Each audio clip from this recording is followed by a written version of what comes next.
जमशेदपुर से सटे घाटशिला विधानसभा क्षेत्र में उपचुनाव की घोषणा कर दी गई है। निर्वाचन आयोग के द्वारा कल के दिन औपचारिक ऐलान किया गया। वैसे कयास लगाए जा रहे हैं कि इस बार जो मुकाबला होगा, जो मैदान में कैंडिडेट उतरने वाले हैं, नतीजा चौंका भी सकता है। वैसे पूरी खबर लेकर आई हूँ, अन्य अपडेट के लिए कहीं दूर नहीं जाइएगा और देखते रहेंगे आप लाइव इंडियन गार्ड को। मेरा नाम मल्लिका हुआ। वैसे लंबे समय से कयास लगाया जा रहा था कि बिहार के विधानसभा चुनाव के साथ ही घाटशिला का जो उपचुनाव है जिसकी चर्चा हो रही थी वो आखिर कब होगा, कौन सी वो तिथि होगी। तो अब ऐलान हो चुका है। 11 नवंबर को मतदान का दिन है और 14 नवंबर को नतीजा सामने आ जाएगा। अब चर्चा ये हो रही है क्योंकि आकस्मिक निधन रामदास सोरेन का हुआ, उसके बाद बाई इलेक्शन 6 महीने के भीतर करवाना रहता है और अब जब चुनाव नज़दीक है तो ये जो चर्चा हो रही है कि किस पार्टी से कौन से वो कैंडिडेट होंगे, कौन दावेदार होंगे, तो जेएमएम से, क्योंकि रामदास सोरेन जो है पिछली बार जीते थे, उनके निधन के बाद चर्चा ये है कि जेएमएम सीट से सोमेश सोरेन, रामदास सोरेन के जो बेटे हैं वो जो हैं कैंडिडेट के तौर पर रहेंगे, उम्मीदवार रहेंगे। वैसे औपचारिक ऐलान अब तक बाकी है। इसके अलावा भाजपा से बाबूलाल सोरेन जो है, उनके साथ चंपाई सोरेन के पुत्र हैं, उनके साथ आमना सामना की बात सामने आ रही है। वैसे मैदान में क्या नतीजा होगा वो तो अब जनता जनार्दन पर डिपेंड करता है, लेकिन ये जो खबर है ये खबर आप लोगों के लिए है और खबर पर अपनी राय ज़रूर रखिएगा। दर्शकों, 2024 का विधानसभा इलेक्शन आपको अब तक याद है, क्योंकि अब तक झारखंड में जितनी भी पार्टियां रह चुकी हैं, एक नया नाम जेएलकेएम का सामने आया और जेएलकेएम एक सीट जो है उस पर कब्जा किया। इसके अलावा आपको मालूम है कि टाइगर जयराम महतो जो हैं उन्होंने उस सीट पर जीत हासिल की। डुमरी क्षेत्र में वो अभी कार्य कर रहे हैं विधायक के तौर पर। लेकिन अब जो मामला घाटशिला से जुड़ा हुआ है, घाटशिला विधानसभा क्षेत्र की बात करें हम, तो जेएलकेएम आखिर कैसी दावेदारी पेशकश कर रहा है, कौन वो कैंडिडेट होंगे, क्योंकि इंतज़ार हो रहा है कि हो सकता है कि पुराने ही चेहरे को वापस से रामदास मुर्मू को दोहराया जाएगा या कोई नया कैंडिडेट जो है पार्टी ने प्लानिंग की है या सोच रहे हैं। ये भी जो है इस पर भी हमारी नज़र बनी रहेगी। वैसे आप ज़रूर बताइएगा, क्योंकि मैदान में जेएलकेएम है और जेएलकेएम जिस तरीके से राज्य में वर्क कर रहा है, लोगों का भरोसा जिस तरीके से तेज़ी से बढ़ रहा है, कुछ भी कहा नहीं जा सकता। और वैसे भी इलेक्शन में कुछ भी प्रिडिक्ट करना जो है वो आसान नहीं होता है, कुछ भी हो सकता है, ये मानकर हम आगे बढ़ रहे हैं। तो जो हम विधानसभा चुनाव की बात कर रहे थे, बिहार विधानसभा चुनाव, 8 विधानसभा क्षेत्र में उपचुनाव जो है उसकी भी घोषणा इसके साथ ही कर दी गई है। तो ये जो औपचारिक ऐलान हुआ है, औपचारिक ऐलान के बाद जो तस्वीर सामने आ रही है, मैदान में कौन किसके आमने सामने होगा, आप लोगों को इसमें बड़ी इंटरेस्ट है और आपकी रुचि के अनुसार बताऊंगी कि बीजेपी से चंपाई सोरेन जो हैं, उनके बेटे बाबूलाल सोरेन, उम्मीद जताई जा रही है कि बीजेपी से कैंडिडेट के तौर पर रहेंगे और बाबूलाल सोरेन को दोबारा मौका देने की बात की जा रही है दर्शकों। और बाबूलाल सोरेन अगर मैदान में उतरेंगे, क्योंकि 22,000 वोट से पिछली बार वो हार गए थे, तब क्या होने वाला है सिचुएशन आप सोचेंगे।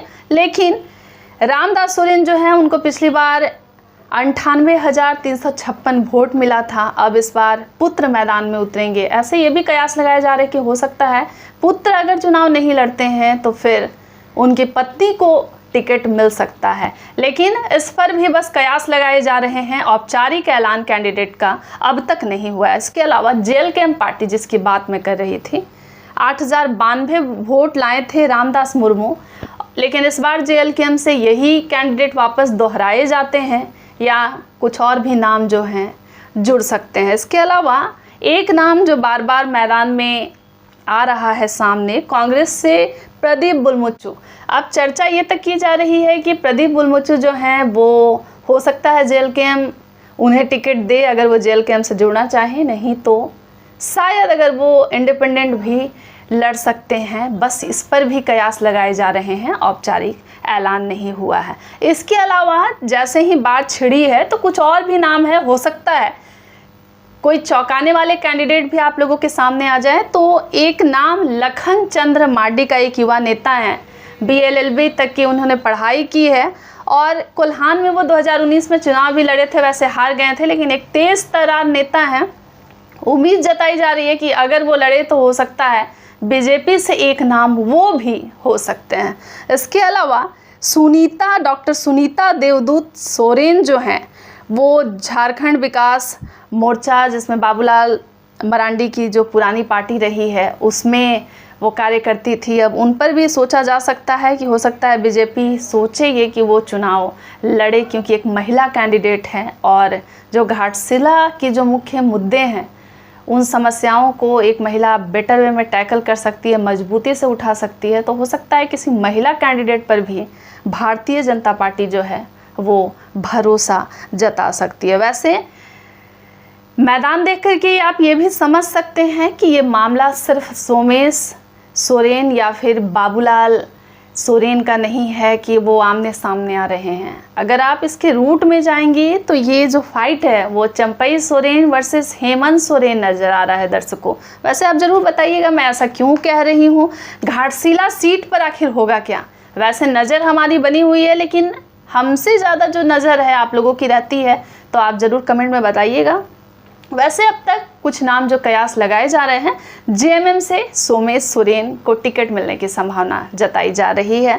अब सिंपैथी वोटिंग भी होगी दर्शकों, क्योंकि रामदास सोरेन आकस्मिक उनका निधन हुआ, तो उम्मीद है कि सहानुभूति जो वोटिंग है वो सोमेश सोरेन को मिले। इसके अलावा चंपई सोरेन जो हैं, क्योंकि भारतीय जनता पार्टी में अब शामिल हो गए हैं, अब उनके लिए भी बहुत बड़ी अग्नि परीक्षा होगी। एक और अपने पुत्र को टिकट दिलाना चाह रहे हैं, दूसरी ओर खुद को भी भारतीय जनता पार्टी में काबिज करने के लिए, वैसे एक वरिष्ठ नेता हैं, लेकिन फिर भी भारतीय जनता पार्टी के भरोसा को जीतने के लिए ये उनके लिए भी एक अलग मौका लेकर आएगा और पुत्र को लॉन्च करने का भी ये दूसरा मौका है और रीलॉन्च किया जा सकता है इसी जरिए से। और मुझे लगता है कि इस बार जो टिकट मिलने वाला है बहुत सोच समझकर, वक्त भी कम है। और पिछली बार JLKM के जो कैंडिडेट थे रामदास मुर्मू 8092 वोट पाए थे। ये बातें हो रही थी कि JLKM से जो सुप्रीमो है टाइगर जयराम है तो वो नहीं पहुंच पाए थे, क्योंकि बहुत अंतिम समय तक कैंडिडेट के नामों की घोषणा की गई और हर जगह उनके लिए संभव नहीं हो पा रहा था। खुद भी वो 2 सीट से चुनाव लड़ रहे थे। तो इस बार क्या होता है, कैसी तस्वीर सामने आती है, इंतज़ार तो सभी को है। वैसे बता दूं कि निर्वाचन आयोग ने औपचारिक ऐलान कर दिया है।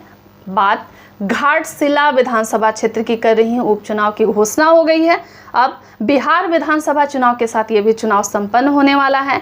नामांकन अधिसूचना 13 अक्टूबर को जारी हुई। नामांकन दाखिल जो है 21 अक्टूबर को कर दिया जाएगा। नामांकन पत्र जांच कराने का समय 22 अक्टूबर है।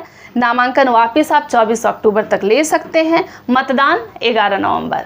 आप लोगों का ध्यान इसी तारीख पर था, 11 नवंबर को मतदान होने वाला है घाटशिला बाई इलेक्शन।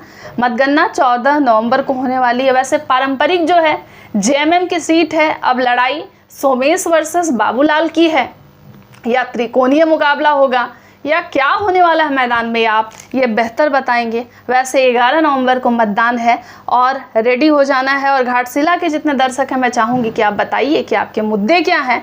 वैसे जो सिटिंग विधायक थे और मंत्री रामदास सोरेन जो हैं, उनके आकस्मिक निधन के बाद बाई इलेक्शन कराया जा रहा है झारखंड के घाटशिला क्षेत्र में। चलिए, रामदास सोरेन जो हैं, क्योंकि लोगों को बड़ी उम्मीद थी मगर ऐसी घटना घट गई, तो अब बेटे पर लोग कितना भरोसा जता रहे हैं। सिंपैथी वोटिंग भी होती है ऐसे केसेस में, इसको भी हम इनकार नहीं कर सकते। लेकिन 6 महीने के भीतर कहा जाता है कि जब सीट अगर खाली हो गई है तो चुनाव कराना अनिवार्य है। तो राजनीति है, आगे बढ़ना ही पड़ता है। तो ये जो डेट है वो सामने आ चुकी है। वैसे आप ज़रूर बताइएगा, घाटशिला उपचुनाव की तस्वीर जो है कुछ दिनों में तो क्लियर हो जाएगी कि किस पार्टी से कौन से वो कैंडिडेट होंगे।